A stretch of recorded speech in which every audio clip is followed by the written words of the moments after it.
हाय। इस वीडियो के अंदर हम समझेंगे डिफेमेशन को।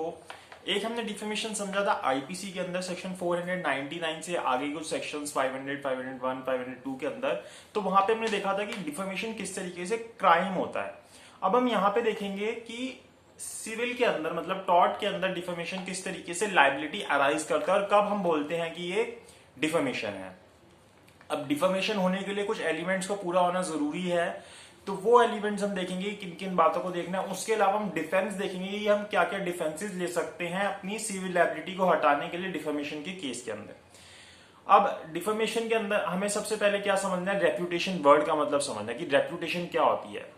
रेप्यूटेशन देखिए क्या होती है कि एक व्यक्ति के प्रति सोसाइटी के अंदर, समाज के अंदर दूसरे लोग कैसी सोच रखते हैं, कैसी धारणा रखते हैं, उसके बारे में क्या सोचते हैं, उसको हम रेप्यूटेशन बोलते हैं। एक व्यक्ति की खुद के प्रति क्या सोच है वो रेप्यूटेशन नहीं होती। अपने प्रति क्या वो सोचता है टुवर्ड्स हिज ओन थिंकिंग, उससे कोई फर्क नहीं पड़ता।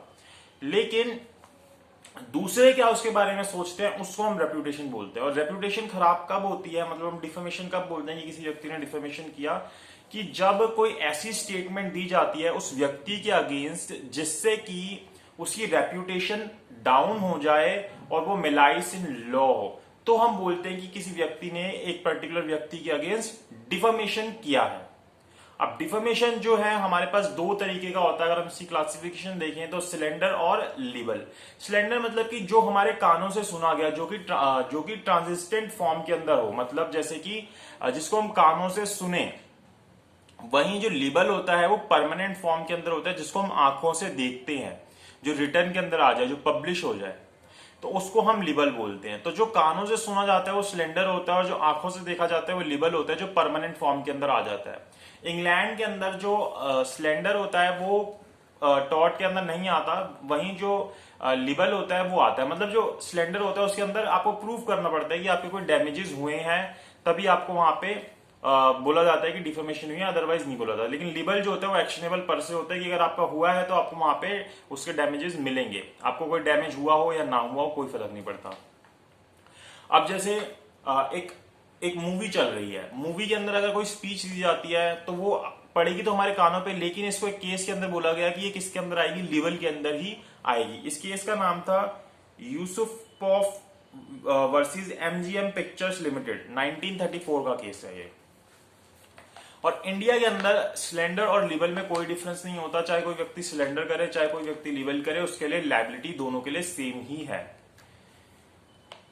अब देखिए क्या क्या एसेंशियल्स होते हैं, मतलब वो जो चार बातें मैं कह रहा था। सबसे पहले क्या होता है कि किसी व्यक्ति ने किसी व्यक्ति के अगेंस्ट डिफेमेटरी वर्ड्स बोले हों। कैसे वर्ड्स बोले हों? डिफेमेटरी। अब डिफेमेटरी वर्ड्स कौन से होते हैं? जैसे मैंने आपको बताया, जिन वर्ड से उस व्यक्ति की रेप्यूटेशन हर्ट हो रही है, उसकी सोसाइटी में वैल्यू कम हो रही है, लोग उसको अवॉइड करना स्टार्ट कर दें, लोग उसके प्रति गलत सोच रखना स्टार्ट कर दें, या उनकी जैसी थिंकिंग थी वो थिंकिंग उनकी चेंज हो जाए, उसके प्रति गलत थिंकिंग आ जाए, तो उसको हम डिफेमेटरी वर्ड्स बोलते हैं, जिससे कि वो जो व्यक्ति है उसकी रेप्यूटेशन हर्ट हो।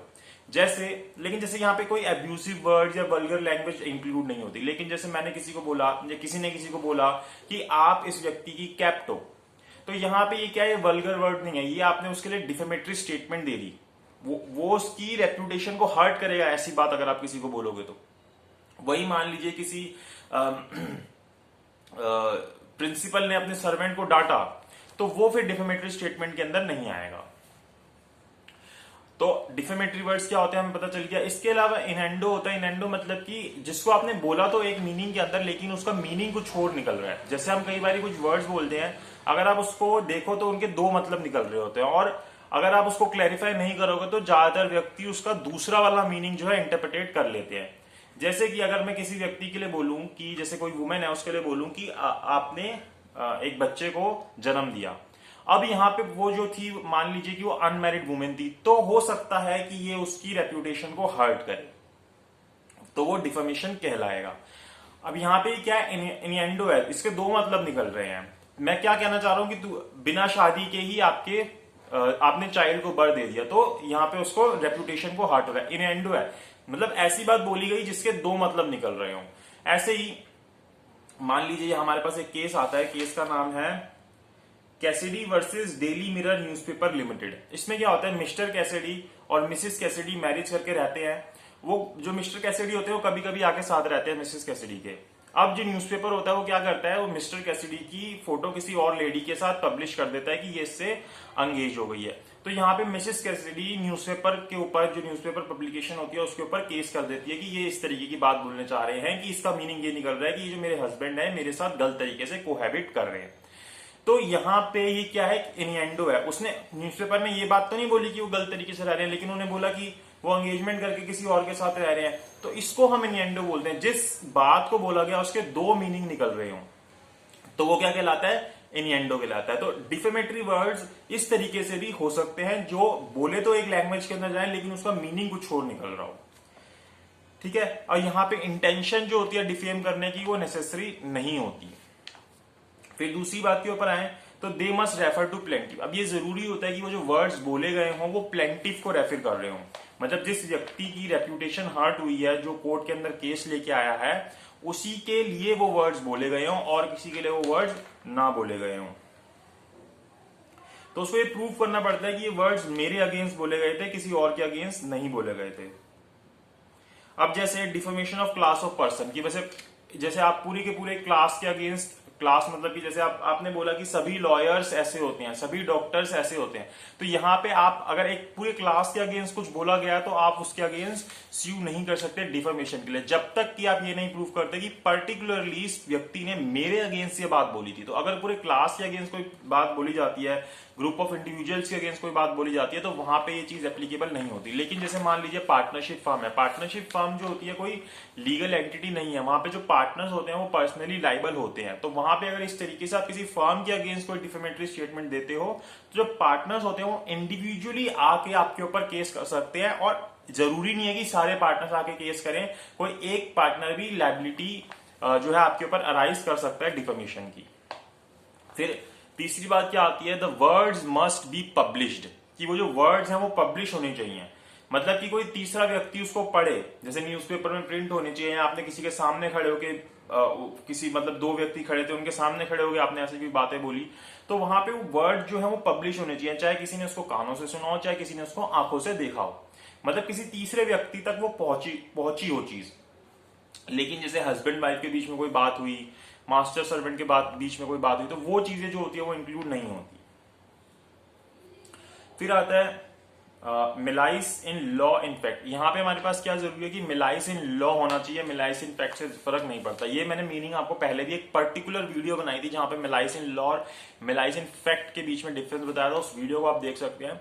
बेसिकली मिलाइस इन लॉ वो होता है जो रॉन्गफुल एक्ट होते हैं लॉ के हिसाब से, आपकी इंटेंशन जो भी थी उससे मतलब नहीं है। अगर आपने लॉ के अंदर कोई रॉन्गफुल एक्ट किया है जो लॉ के अंदर मना किया गया, तो ये मान लिया जाएगा कि आपकी जो इंटेंशन थी वो गलत इंटेंशन थी।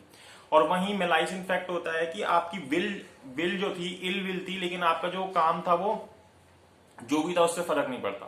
तो लॉ के अंदर मिलाइस इन लॉ होना चाहिए, मिलाइस इन फैक्ट से कोई फर्क नहीं पड़ता।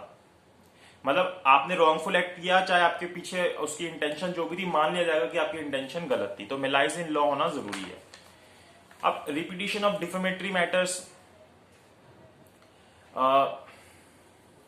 अब मान लीजिए जैसे सेम जैसे मैंने एक तारीख को एक डिफेमेटरी स्टेटमेंट दी एक व्यक्ति के अगेंस्ट मेरे न्यूज़पेपर के अंदर, फिर 2 तारीख को मैंने दोबारा डिफेमेटरी स्टेटमेंट दी, 3 तारीख को फिर मैंने दी। तो जितनी बारी मैं उसको रिपीट करता जाऊंगा, तो जैसे 1 तारीख को मेरी लायबिलिटी अराइज हुई, वैसे ही 2 को भी अराइज होगी, वैसे ही 3 को भी अराइज होगी। तो जितनी बारी वो स्टेटमेंट आती जाएगी और जैसे ओरिजिनल थी वैसे ही हर रिपीटेटिव बारी, जितनी बारी मैं ऑफेंस करूंगा मेरी लायबिलिटी उतनी बारी अराइज होती रहेगी। तो ये सारी चीजें हैं डिफेमेशन को करने के लिए, 4 चीजें होना जरूरी है, डिफेमेटरी स्टेटमेंट प्लेंटिव के अगेंस्ट, और तीसरी बात क्या थी कि वो पब्लिश्ड होनी चाहिए और वो मिलाइस इन लॉ होनी चाहिए। अब देखिए क्या क्या डिफेंसेस है हमारे पास, इसके अंदर 3 डिफेंसेस अवेलेबल होते हैं कि आप इन डिफेंसेस से बच सकते हो। पहला डिफेंस क्या है इसके अंदर अवेलेबल की वो जो स्टेटमेंट है, वो स्टेटमेंट मतलब जो आपने डिफेमेटरी स्टेटमेंट दी है वो कैसी है, वो ट्रूथ है, वो ट्रू है, आपने सही बात बोली, आपने कुछ गलत बोला ही नहीं, तो किस तरीके से उसका डिफेमेशन हो गया, जो चीज उसने करी आपने वही तो सच्चाई बोली, तो फिर वो किस तरीके से डिफेमेशन हो सकती है, वो तो सच्चाई है। तो इस चीज को लेकिन प्रूव करना पड़ता है, इस डिफेंस को प्रूव करना पड़ता है। अगर इस तरीके की बात आप बोल रहे हो कि ये जो मैंने स्टेटमेंट दी है, जो इसको लग रहा है कि इसको डिफेम कर रही है, ये चीज इसने खुद ने करी है, तो ये चीज इसको डिफेम नहीं कर रही, ये इसकी रियलिटी है। लेकिन आपको ये बात प्रूव करनी पड़ेगी कि ये ट्रूथ है, आपको प्रूव करना पड़ेगा, तभी आपको ये आप इस लायबिलिटी से बच सकते हो, अदरवाइज आप नहीं बच पाओगे।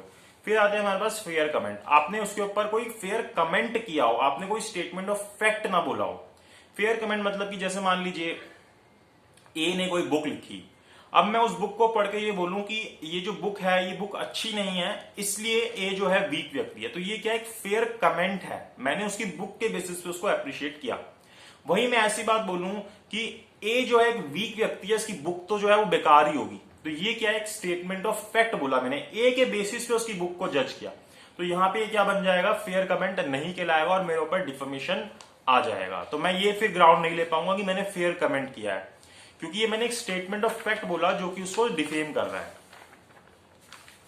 फिर प्रिविलेज, अब हमारे पास कुछ प्रिविलेजेस होती है जहां पे जैसे राइट टू फ्री स्पीच होता है। राइट टू फ्री स्पीच जो होता है हमारी जो रेप्यूटेशन को हर्ट करना है उससे अबव हो जाता है, वहां पे हम मानते हैं कि फ्री स्पीच ज्यादा जरूरी है। तो दो जगह पे प्रिविलेज अवेलेबल है हमारे पास, एक एब्सोल्यूट प्रिविलेज और क्वालिफाइड प्रिविलेज। एब्सोल्यूट प्रिविलेज कहां पे अवेलेबल है, जिसके लिए कोई भी एक्शन लाई नहीं करता अगर ऐसी जगह पे इस बात को बोला जाए फॉर द डिफेमेटरी स्टेटमेंट, चाहे वो फॉल्स हो, मतलब बिल्कुल गलत बात बोली गई हो, मैलिशियसली बोली गई हो, कोई फर्क नहीं पड़ेगा। जैसे कि पार्लियामेंट्री प्रोसीडिंग्स के अंदर पार्लियामेंट में अगर इस तरीके की कोई बात बोली जाती है, कोर्ट रूम के अंदर इस तरीके की कोई बात बोली जाती है, मतलब जज इस तरीके की कोई बात बोलता है या लॉयर इस तरीके की कोई बात बोलता है, कोई विटनेस आके इस तरीके की बात बोलता है, तो फिर वहां पे उनके पास एब्सोल्यूट प्रिविलेज है कि वो इस तरीके की बात बोल सकते हैं, उनके अगेंस्ट डिफेमेटरी स्टेटमेंट मतलब डिफेमेशन नहीं माना जाएगा। और फिर आती है हमारे पास क्वालिफाइड प्रिविलेज। क्वालिफाइड प्रिविलेज क्या होती है कि दो चीजें होनी चाहिए, कि एक तो वो स्टेटमेंट विदाउट मिलाइज करी गई हो, कोई रॉन्गफुल एक्ट ना किया गया, और दूसरी वो किसी पर्टिकुलर इवेंट के ऊपर बोली गई हो, मतलब कि जैसे अपने इंटरेस्ट को बचाने के लिए बोली गई हो। जैसे ए और बी, मतलब ए जो था वो मास्टर था, बी जो था वो सर्वेंट था, एक शॉप के ऊपर काम करते थे, ए की शॉप थी, बी जो है वहां पे काम करता था। ए ने बी से बोला कि सी आएगा तो इसको कोई भी सामान उधार में मत दियो, ये मेरे पैसे वापस नहीं देता। तो ये क्या है, ये यहाँ पे क्वालिफाइड प्रिविलेज है, उसने अपने इंटरेस्ट को बचाने के लिए इस तरीके की बात बोली गई, तो यहाँ पे वो डिफेमेशन नहीं माना जाएगा। तो ये सारी चीजें हमें बेसिकली दी गई है, तीन तरीके के डिफेंसेस दी गए हैं, चार एलिमेंट्स दिए गए हैं डिफेमेशन को पूरा करने के लिए, और डिफेमेशन दो तरीके से क्लासिफाई किया गया, स्लेंडर और लिबल के अंदर। और इसके अलावा हमें पता होना चाहिए कि रेप्यूटेशन क्या है, क्योंकि जब रेप्यूटेशन हर्ट होती है तभी डिफेमेशन होती है, मतलब किसी पर्टिकुलर पर्सन के अगेंस्ट कोई डिफेमेटरी वर्ड्स बोले गए हों और वो पब्लिश होने चाहिए और वो मिलाइज इन लॉ होने चाहिए, तो हम क्या बोलते हैं कि डिफेमेशन उस व्यक्ति के अगेंस्ट हुआ है सिविल के अंदर। और फिर उसके तीन डिफेंसेस हैं कि वो जस्टिफिकेशन ऑफ ट्रूथ हो, कि सही बात बोली गई हो तो उसको डिफेमेशन नहीं माना जाता, फेयर कमेंट हो तो उसको डिफेमेशन नहीं माना जाता, या फिर आपके पास प्रिविलेज हो इस तरीके की स्टेटमेंट देने के लिए तो उसको डिफेमेशन नहीं माना जाता। अदरवाइज इस तरीके की कोई भी बात आप बोलोगे जिससे किसी व्यक्ति की रेप्यूटेशन हर्ट होती है, डाउन होती है सोसाइटी में, तो वो माना जाएगा कि आपने डिफेमेशन किया है। तो इस वीडियो के लिए इतना ही, इसके अंदर हमने डिफेमेशन समझा, इसके अलावा प्रीवियस वीडियोस में हमने टॉट के जितने भी टॉपिक्स है सब कवर कर रखे हैं, बस हमारे एक दो टॉपिक्स रह गए, उनको हम अपनी नेक्स्ट वीडियो के अंदर कवर कर लेंगे। इसके अलावा हमारे सारे टॉपिक्स इंट्रोडक्शन से लेके strict liability, absolute liability, Millais in law, Millais in fact, defences, general defences जो होते हैं, और नेग्लिजेंस, सब कुछ हमने कवर कर रखा है, तो आप उनको प्लेलिस्ट में चेक कर सकते हैं, आपको वो मिल जाएंगे। अगर आपको वीडियो अच्छी लगी हो तो लाइक कीजिएगा, शेयर कीजिएगा, सब्सक्राइब कीजिएगा, और कमेंट बॉक्स में अगर कोई डाउट हो तो वो पूछिएगा, मैं उसका आंसर जरूर दूंगा। तो इस वीडियो के लिए इतना है।